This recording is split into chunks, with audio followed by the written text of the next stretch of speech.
Hello दोस्तों, कैसे हैं आप। दोस्तों, कड़कती ठंड की दोपहर में पति के मज़ा करने में जो आनंद है वो दुनिया के किसी और काम में नहीं है। ख़ास तौर पर जब आपकी नई नई शादी हुई है और एक हैंडसम खूब प्यार करने वाला पति मिला हो।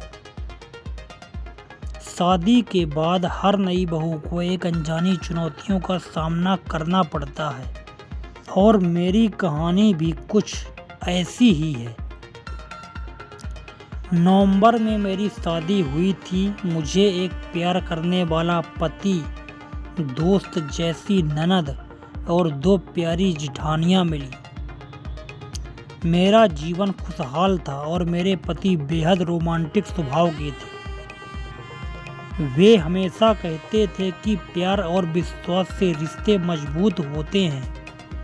मैं इन बातों की गहराई को पूरी तरह से नहीं समझ पाई थी, लेकिन इतना ज़रूर जान गई थी कि जब पति रोमांटिक हो तो ज़िंदगी वाकई मज़ेदार हो जाती है। जनवरी की एक सर्द रात, जब सब खाना खाकर सोने चले गए, मैं और मेरे पति अपने कमरे में बातें कर रहे थे। ठंड में यह बातचीत गर्मजोशी में बदल रही थी। तभी मम्मी जी ने ज़ोर से आवाज़ लगाई। मैं तुरंत बाहर गई तो उन्होंने कहा, बर्तन ऐसे ही पड़े हैं, यह शुभ नहीं होता, आगे से ध्यान देना। मैंने उन्हें रोकने की कोशिश की, लेकिन उन्होंने खुद काम करने की जिद की। उस पल मुझे लगा कि सारा माहौल बिगड़ गया। धीरे धीरे मम्मी जी की हर छोटी छोटी बातों पर टोकने लगी। एक दिन नाश्ता और लंच समय पर ना बनने के कारण उन्होंने मुझे और जेठानी जी को काफ़ी डांटा। जब मैंने शाम को यह बात अपने पति से साझा की तो उन्होंने उल्टा मुझ पर ही नाराज़गी जताई और कहा, तुम्हें समय का ध्यान रखना चाहिए। ऑफिस का समय बहुत महत्वपूर्ण होता है। समय के साथ घर का रूटीन बिगड़ने लगा। जो काम पहले सुबह 8 बजे तक खत्म हो जाता था वह अब 11 बजे तक खींचने लगा। मम्मी जी का गुस्सा बढ़ता जा रहा था। एक दिन उन्होंने कहा, तुम दोनों अपना फ़ोन मुझे दे दो। यह सुनकर हम दोनों को गुस्सा आया, लेकिन जेठानी जी ने साफ शब्दों में कह दिया, मम्मी घर को जेल मत बनाइए।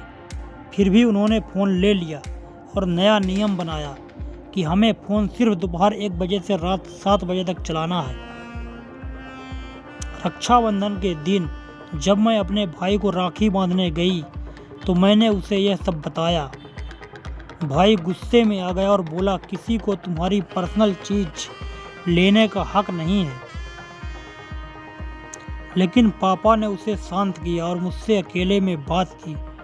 उन्होंने कहा, बेटा तुम्हारी सास तुमसे बड़ी है, उनकी बात मानकर देखो, इसमें कुछ सच्चाई हो सकती है। अगले दिन मैंने जल्दी उठकर काम करना शुरू किया। सबका नाश्ता और खाना समय पर तैयार किया। धीरे धीरे मुझे एहसास हुआ कि हमारी समस्याओं की असली वजह मोबाइल था। शॉर्ट वीडियो और रील्स ने हमारा बहुत समय नष्ट कर दिया है। हम यह भी नहीं समझ पा रहे थे कि वह छोटी छोटी वीडियो कब हमारे जीवन का अहम हिस्सा बन गई हैं और हमारी जिम्मेदारियों में बाधा डाल रही थी। जैसे ही हमने रील्स देखना बंद किया, हमारे काम करने का तरीका पूरी तरह से बदल गया। सुबह 12 बजे तक सारे काम खत्म हो जाते थे, जबकि पहले यही काम दोपहर 2 बजे तक चलते थे। इस बदलाव ने हमारी सोच और दिनचर्या में बहुत बड़ा फर्क ला दिया। अब जब मैं पीछे मुड़कर देखती हूँ तो पापा और मम्मी जी की बातें बिल्कुल सही लगती है। दोस्तों, यह अनुभव मुझे सिखा गया कि शॉर्ट वीडियो और रील्स एक मीठा जहर है जो हमारे समय और ध्यान को बर्बाद करते हैं। अगर आप भी महसूस कर रहे हैं कि आपका समय नष्ट हो रहा है और आप अपनी जिम्मेदारियों को सही तरीके से नहीं निभा पा रहे हैं, तो बस 1 महीने के लिए रील्स देखना बंद कर दीजिए। यह आपके जीवन में सकारात्मक बदलाव ला सकता है। मुझे उम्मीद है कि मेरा यह अनुभव अन्य गृहिणियों को भी प्रेरित करेगा।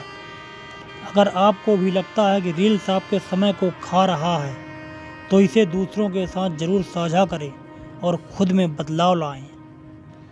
वीडियो कैसा लगा कमेंट में ज़रूर बताएं। अगर वीडियो अच्छा लगा तो लाइक करना ना भूलें और चैनल को सब्सक्राइब कर लीजिए ताकि मेरी हर आने वाली वीडियो आप तक पहुंचती रहे। धन्यवाद।